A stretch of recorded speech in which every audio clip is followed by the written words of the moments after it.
Bonjour mesdames, bonjour messieurs, bienvenue dans cette autre émission consacrée à l'UEFA Champions League. Comme vous le savez, ce soir il y a un match qui oppose l'équipe du FC Barcelone au Borussia Dortmund, match prévu dans quelques instants sous les coups des 19h GMT. Il sonnera 21h heure de la partie orientale de la RDC et dans beaucoup de coins au niveau de ce monde, on va parler de cette explication qui oppose deux formations qui se connaissent parfaitement bien parce qu'elles s'affrontent un peu habituellement dans cette compétition prestigieuse. Que faut-il retenir de cet avant-match? Quelle équipe a beaucoup plus de chances de l'emporter pour tout à l'heure? On va débattre autour de ces questionnements et bien d'autres dans cette émission. Bienvenue.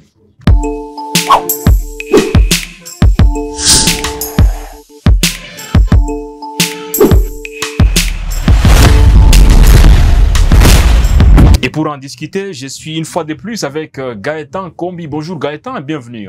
Bonjour cher Richard, bonjour à tous les abonnés de WebInfo. C'est un privilège de vous avoir sur ce plateau pour échanger autour de ces matchs qui opposent le FC Barcelone au Borussia Dortmund. Il y a une place en jeu pour les demi-finales de l'UEFA Champions League. Il est certes que c'est un match aller.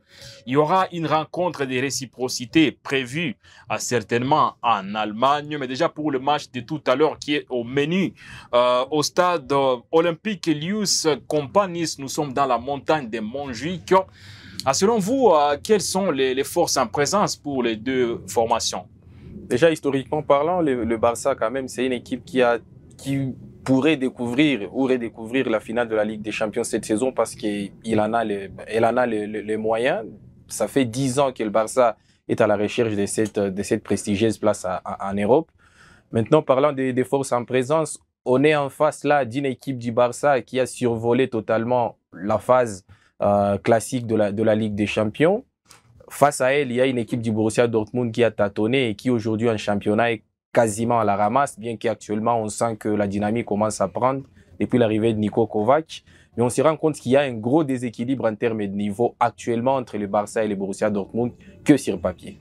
Il faut aussi dire que les deux équipes ne pourront pas évoluer avec tout leur effectif parce qu'il y a quand même des blessés qui sont signalés dans les deux camps. On va quand même revenir sur les absences importante pour les deux formations. Déjà côté Borussia Dortmund, il y a quand même des joueurs qui ne seront pas de la partie. C'est le cas des Asile notamment. Et la plus grosse absence, c'est celle de Schlotterberg, qui est quand même un des piliers de cette équipe depuis très longtemps. Et c'est un membre qui est hyper important dans les dispositifs tactiques du coach Niko Kovac.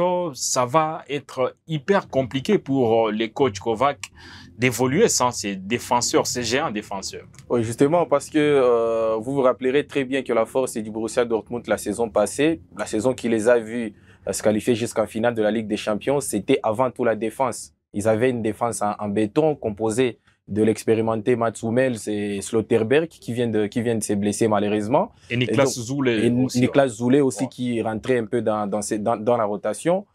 Mais le fait pour le Borussia Dortmund, tel que vous venez de le dire, de perdre Schlotterberg jusqu'à la fin de la saison, en prélude de ces matchs contre le Barça, où le Borussia Dortmund avait besoin quand même de bien défendre, vous vous rendez compte que c'est un gros handicap, surtout que actuellement en défense centrale, ça restait les seuls maîtres à jouer, les seuls qui pouvaient donner de la coordination à cette défense centrale. Et maintenant, là, on se rend compte que depuis 2 matchs, Niko Kovac n'a d'autre choix que de bricoler avec Emre Can, parce qu'on sait que c'est un joueur très doué, qui est capable de jouer presque partout sur les terrains. Il est maintenant obligé de bricoler avec lui en défense centrale, dans une sorte de défense centrale à 3. Donc, ça devient compliqué face au Barça d'en face, qui empile des buts, on se rend compte que ça sera très compliqué pour le Borussia Dortmund.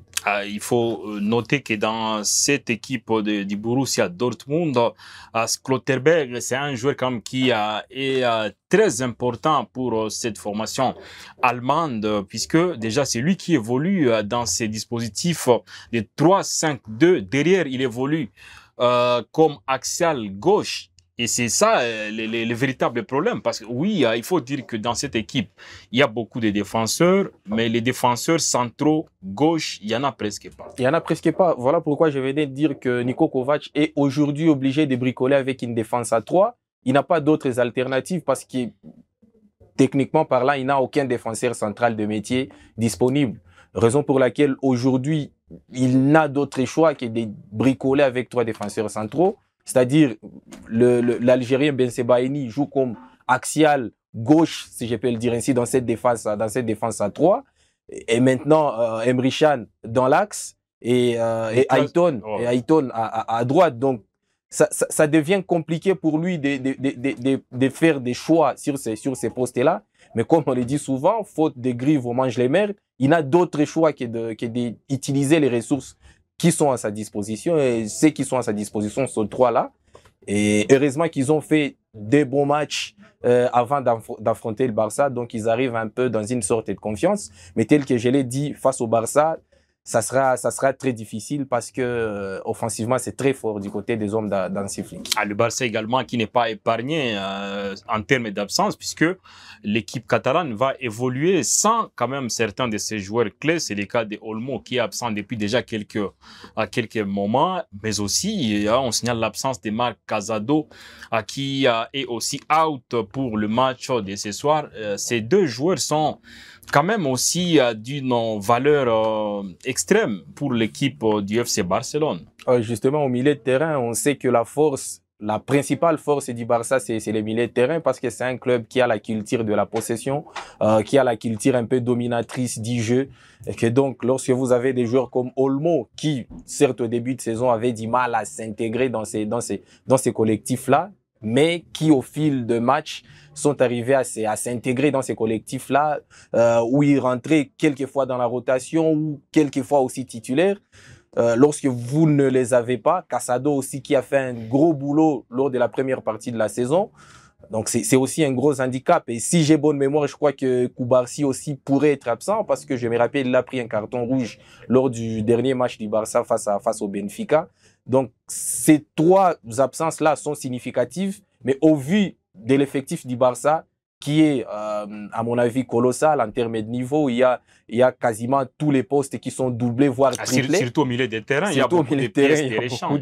Voilà, donc aujourd'hui, vous vous rendez compte que même des joueurs comme De Jong ont du mal à trouver une place de titulaire au milieu de terrain. Surtout avec la montée du jeune Pablo Gavi.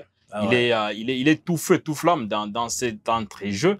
Il s'est bonifié aussi sur le plan offensif, à l'image du but qu'il a marqué le week-end dernier lors de la Liga face je pense au Real Betis. C'est aussi ça le travail qu'a fait Hansi Flick, c'est-à-dire que des joueurs comme Gavi, ce sont des joueurs qu'on attendait plus dans le combat, parce que ce sont des joueurs besogneux qui n'hésitaient pas à mettre les pieds. Mais aujourd'hui, on se rend compte que ce sont des joueurs qui commencent maintenant à avoir une idée des jeux vertical, qui commence à exploser dans la verticalité, commence aussi à marquer des buts tels que vous venez de les signaler.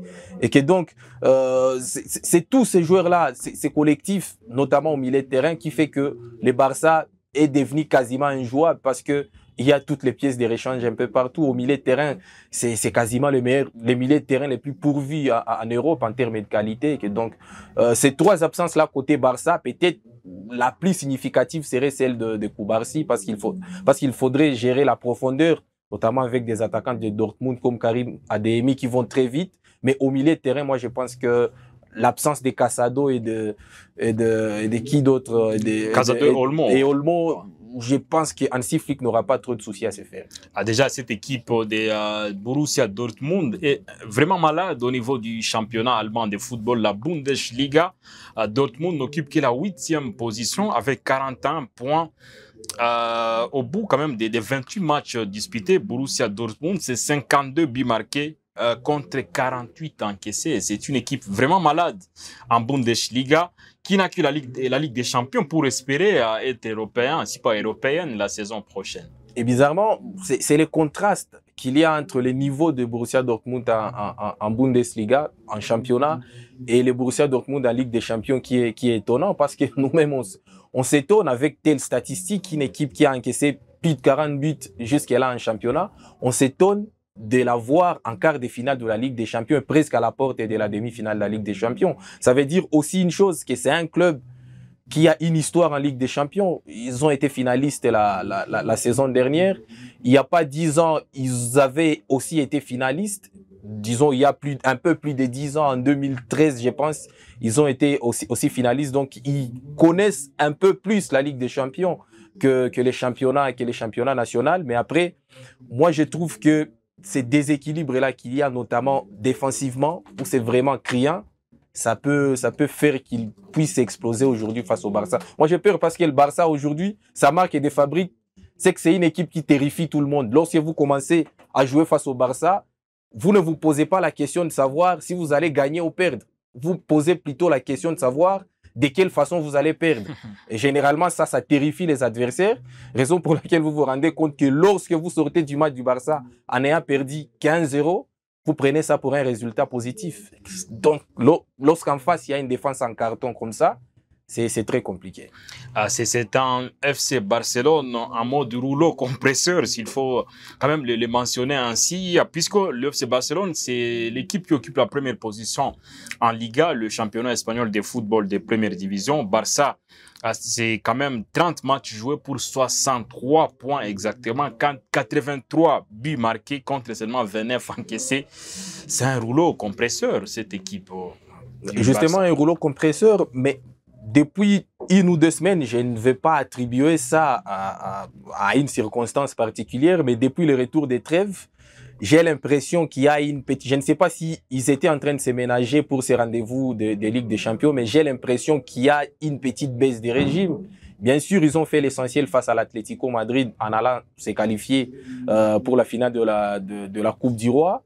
Mais après, le Barça n'a marqué que 2 buts sur les 2 derniers matchs. Cette saison, on peut dire que c'est irrationnel vu les buts, les cartons que mettent le Barça à ses adversaires. Parce qu'avant ces 2 buts marqués lors des 2 derniers matchs, le Barça restait sur 14 buts sur les 4 précédents matchs. Donc vous sentez qu'il y a une petite baisse des régimes, notamment offensivement, qu'il faille peut-être corriger aujourd'hui.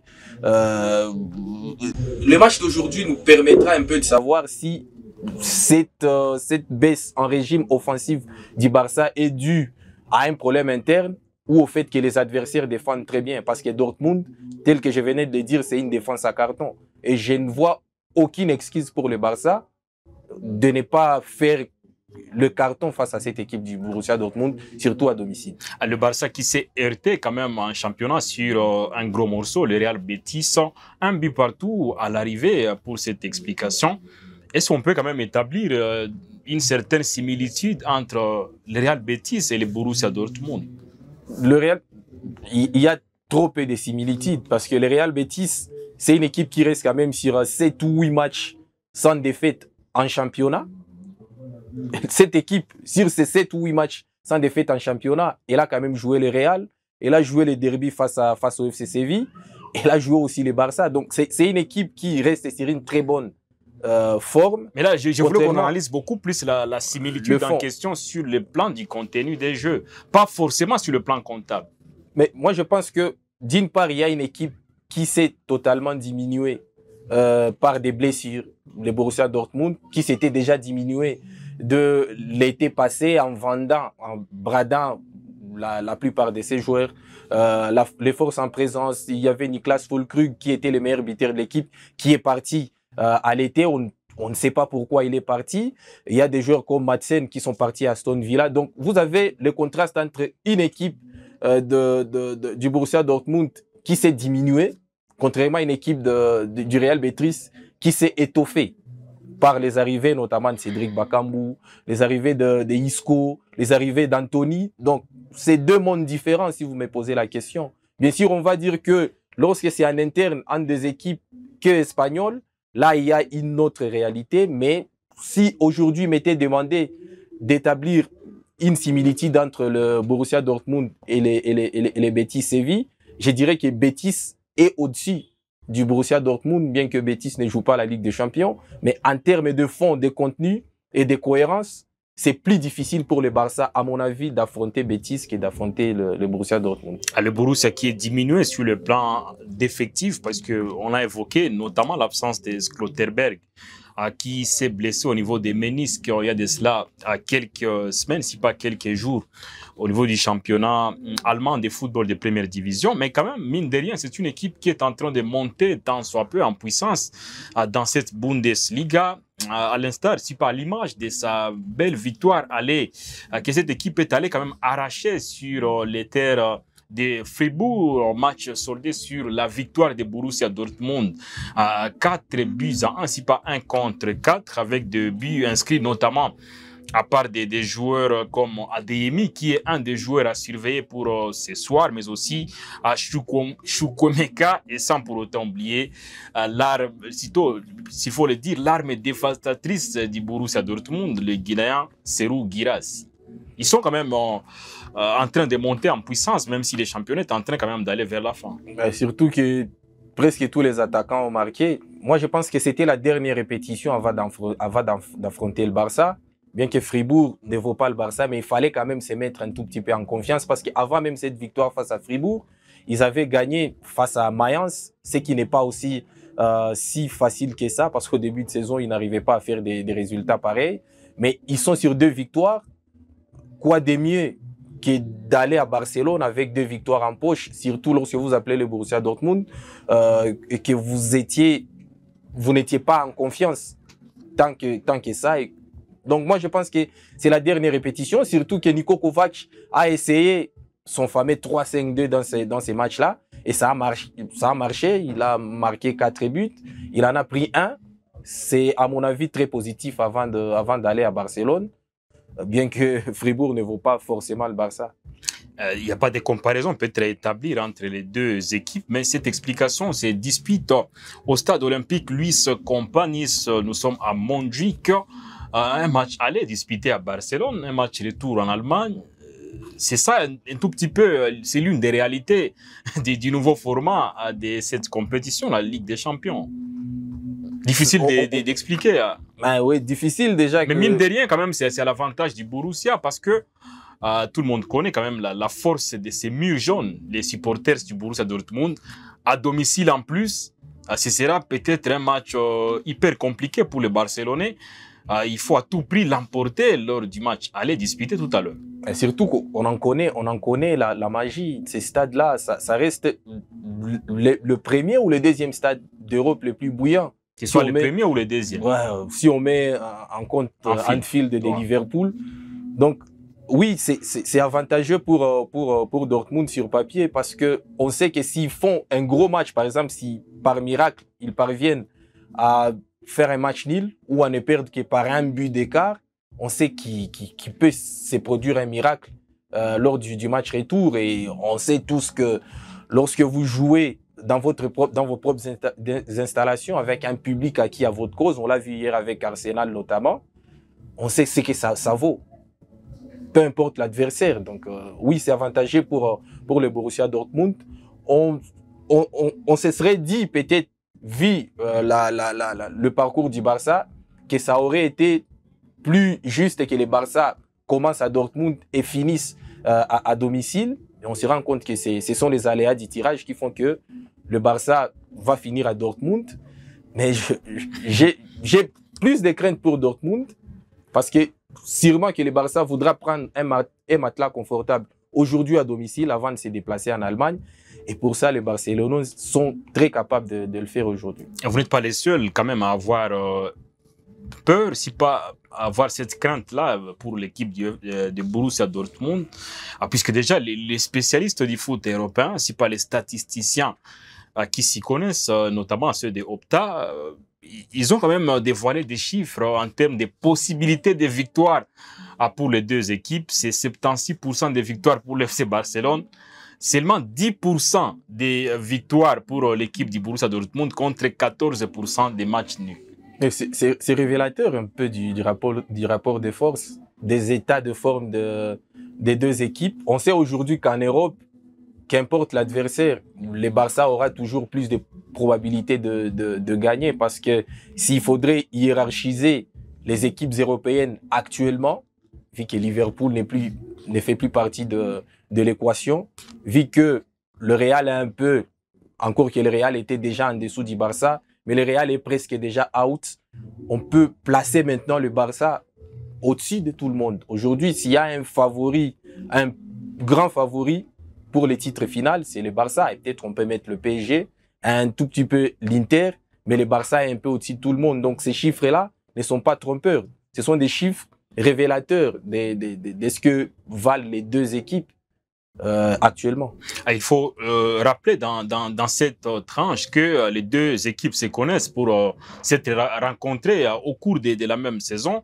Mais quand même, lors de la phase précédente, si pas les huitièmes de finale, le Borussia Dortmund a pu éliminer l'équipe de Lille. Cette équipe française qui était surprenante, on l'a vu battre notamment le Real Madrid. Et le Borussia a su quand même vaincre les Français sans beaucoup de difficultés peut-être. Bon, dire sans beaucoup de difficultés, les difficultés, il y en avait, mais quand même, il faut dire que c'était deux équipes qui avaient presque les mêmes forces.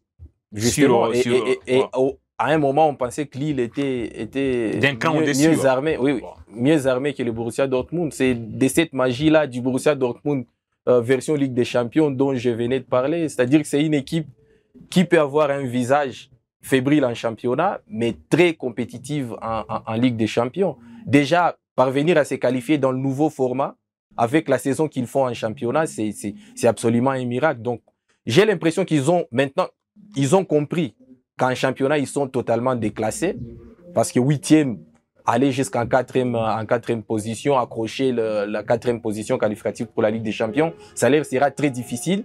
Et ils se disent que, voilà, il faudrait peut-être concentrer toutes nos forces en Ligue des Champions. C'est ce qu'ils ont fait en allant éliminer Lille. Et raison pour laquelle ils vont tenter de vendre chèrement leur peau. Mais est-ce qu'ils en ont le moyen face au Barça? Peut-être qu'ils ont Serhou Guirassy, mais est-ce qu'ils ont vraiment les moyens pour aller titiller le Barça? Le Barça actuel, moi j'ai beaucoup de doutes et beaucoup de peur pour eux. Le Barça qui a éliminé de son côté l'équipe de Benfica Lisbonne du Portugal. Mais pour cette explication, il y a quand même des individualités qui sortent du lot et qui peuvent peut-être faire la force aussi bien d'une équipe que de l'autre tout à l'heure. C'est le cas quand même du Brésilien Rafinha qui, peut-être contre toute attente, c'est lui le meilleur buteur provisoire de l'UEFA Champions League avec 11 buts déjà plantés dans les filets adverses. Mais de l'autre côté, il y a également Serhou Guirassy qui n'a pas encore dit son dernier mot, les Guinéens, qui compte 10 réalisations dans son escarcelle. Ben oui, c'est aussi l'autre facette du match de ce soir, voir les duels entre le meilleur buteur du championnat et le deuxième meilleur buteur du championnat, de la Ligue des Champions, pardon, qui ne sont séparés que par une seule unité. Donc, un seul but pourrait faire la différence dans cette course-là pour les souliers d'or. Donc, voir Rafinha à ce niveau-là, c'est un peu plus surprenant que voir Guirassy, parce qu'on sait tous que Guirassy, c'est un serial buteur, c'est quelqu'un qui mettait déjà énormément de buts. Lorsqu'il était à Stuttgart, il la mettait déjà énormément. Mais Rafinha, par saison, c'était en moyenne 10 buts lorsqu'il faisait mieux. Mais aujourd'hui, on se rend compte qu'il est en championnat et en Ligue des Champions, il est en train d'en mettre des tonnes. Sauf en sélection, presque. Bon, en sélection, il en marque, mais pas trop. C'est une autre réalité. Ouais. C'est une autre réalité. Mais en tout cas, c'est un vrai duel et c'est ce qui va encore pimenter les matchs d'aujourd'hui. Mais je pense que voir, tel que je venais de le dire, voir Rafinha à ce niveau-là, c'est une belle histoire plutôt que voir Serhou Guirassy à ce niveau. Bien que Guirassy est l'arbre qui cache la forêt côté Dortmund parce qu'il est meilleur buteur de son équipe et meilleur passeur de son équipe. On aurait bien voulu que les joueurs qui sont autour de lui, notamment Adeyemi, Chukwuemeka, Gittens, fassent aussi des différences, que ce ne soit pas que Guirassy.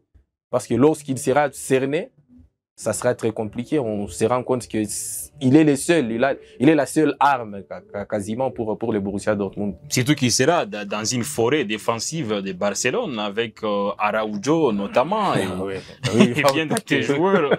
Jules Koundé aussi sur les côtés. sans pour autant oublier quand même Inigo Martinez, qui est peut-être l'une des grosses révélations du FC Barcelone. Mais Guirassy, le Guinéen, aura beaucoup plus une pression, aussi pas une charge supplémentaire sur ses épaules, puisqu'il sait quand même que sur ses classements, il est déjà en ex-aequo avec l'anglais Harry Kane, qui compte également 10 buts déjà inscrits dans cette compétition, et son équipe n'a pas encore dit son dernier mot, bien que battu à domicile par l'Inter Milan, l'équipe de Bayern Munich. Mais il y a aussi un joueur qui joue ce soir, c'est Robert Lewandowski. Il compte aussi 9 réalisations. Il est à un but de Serhou Guirassy. Donc, pour ce soir, Guirassy est obligé peut-être d'en rajouter un autre but ou deux, puisque on connaît également la force en termes de réalisation de Robert Lewandowski et ses vétérans. Ah oui, Lewandowski, c'est le genre de joueurs qui sont capables de planter 3 buts en 10 minutes. Ils en sont capables. Donc, le voir aujourd'hui marquer autant de buts, la situation, elle est différente. Et tel que vous venez de le dire, cette pression qu'il y aura sur Guirassy, la plupart des grands joueurs dans cette Ligue des Champions ne sont pas parvenus à la gérer. On a vu Mohamed Salah contre le Paris Saint-Germain, il a été fantomatique à l'aller comme au retour. On a vu Mbappé, que ce soit face à l'Atlético Madrid ou à Arsenal. Vinicius, pareil. Donc vous vous rendez compte que la plupart des joueurs sur qui pesait cette grosse pression-là n'ont pas su la gérer. Donc j'ai bien peur pour Guirassy, mais je sais que c'est un buteur et que une occasion suffit pour qu'il fasse des différences, mais après il faudrait qu'il soit aidé par ses coéquipiers, qu'il soit servi par ses coéquipiers, parce que j'ai l'impression que c'est cassé en deux. Il y a Guirassy qui évolue dans son propre monde et le reste de l'effectif qui est un peu moyen, à mon avis. Guirassy est tout là-haut, mais le reste, c'est très moyen. À l'arbitre de ces matchs est norvégien, il s'appelle Eskas, c'est lui qui avait officié le match qui avait opposé l'équipe de l'Étoile Rouge de Belgrade à l'équipe du FC Barcelone. Ça veut dire qu'il est peut-être un peu porte-bonheur pour les Barcelonais, mais de toute façon, ce n'est pas le même stade de compétition. Mais il est impossible, si pas difficile, de terminer cette tranche sans pour autant quand même évoquer une note d'histoire, puisque vous le savez, les deux équipes, Gaëtan l'a rappelé en luminaire, l'équipe du FC Barcelone est en quête d'un couronnement à plus de 10 ans, si pas 10 ans après, une décennie après la dernière fois que le FC Barcelone a remporté quand même l'UEFA Champions League, c'était en 2015 exactement, dans cette finale remportée face à l'équipe de la Juventus de Turin. Mais on rappelle quand même il y a des similitudes entre les deux équipes, puisque la dernière fois que le Borussia Dortmund a pu remporter l'UEFA Champions League là, en 2015, ça fait quand même une décennie que le FC Barcelone avait remporté ces trophées à la faveur de sa victoire sur l'équipe de la Juventus de Turin. Il y a quand même une décennie. Côté à Borussia Dortmund, la seule et l'unique fois que cette équipe a pu remporter à l'UEFA Champions League, c'était exactement en 1997-1999. Bien sûr, cette équipe avait battu également en finale la Juventus de Turin dans cette finale disputée en Allemagne. Donc, quand même, il faut dire que ces deux équipes ont quand même une histoire presque en commun en termes de finales remportées pour l'UEFA Champions League. C'est ça, ils ont eu, toutes les deux ont eu la même victime, la même proie. La Juventus qui reste aussi, il faut le dire, l'une des équipes les plus infortunées en Europe, classée dans la même catégorie que l'Atlético Madrid, qui ont perdu vraiment une finale de Ligue des Champions. Le Borussia Dortmund aussi, qui en a déjà perdu lors des 15 dernières années. Donc, oui, ils ont une histoire commune, mais moi je pense que s'il faudrait bien établir une hiérarchie, malheureusement c'est le Barça, malheureusement pour Dortmund, c'est le Barça qui est très au-dessus, et en termes d'histoire, et en termes d'état de forme actuel. Donc je vois, moi à mon avis, je vois le Barça ne faire que les bouchées du Borussia Dortmund ce soir. Quand même, ça fait 28 ans que l'équipe de Borussia Dortmund court derrière ces trophées sans succès. Mais quand même, Borussia Dortmund a aussi eu à remporter une compétition européenne par le passé en 1966, mais ce n'était pas l'UEFA Champions League, mais la Coupe des Coupes, comme on l'appelait, par le passé. Mine de rien, c'est quand même une équipe qui compte une étoile. Il y a plusieurs équipes grandes entre guillemets, qui n'ont aucune étoile, n'en déplaise aux supporters d'Arsenal, notamment. Ouais, on dit souvent que les titres font une histoire. Oui, le Borussia Dortmund a un titre. Le Borussia Dortmund a aussi une histoire européenne. Vous venez de le dire, c'est une équipe qui a été en finale quelques fois et qui régulièrement joue la compétition. Peut-être qu'ils ne la joueront pas la saison prochaine vu leur positionnement en championnat actuellement. Mais c'est une équipe qui est habituée à jouer au moins les huitièmes de finale, au moins le deuxième tour de la Ligue des Champions. Et ils sont régulièrement en quart de finale. Donc ils ont une histoire dans cette compétition. Et c'est d'ailleurs pour ça que l'on peut établir ceux qui sont actuellement en championnat et ceux qui sont en Ligue des Champions. Donc oui, attention, parce que l'histoire finit par se répéter. Des clubs historiques qui ont une histoire avec cette compétition peuvent faire un coup d'histoire qui peut s'avérer fatal pour leurs adversaires. Ah, les jaunes et noirs ne sont pas nés de la dernière pluie, puisqu'ils sont, c'est quand même, les Borussia, quand même, c'est la toute première équipe d'Allemagne à avoir remporté la Coupe des Coupes en 1966, comme je l'ai dit. Et c'est quand même la troisième équipe allemande à avoir remporté l'UEFA Champions League. C'est un tout petit peu ça, une note d'histoire par rapport à cette explication qui oppose dans quelques instants. Ce match va se disputer à Barcelone, aussi pas en Catalogne.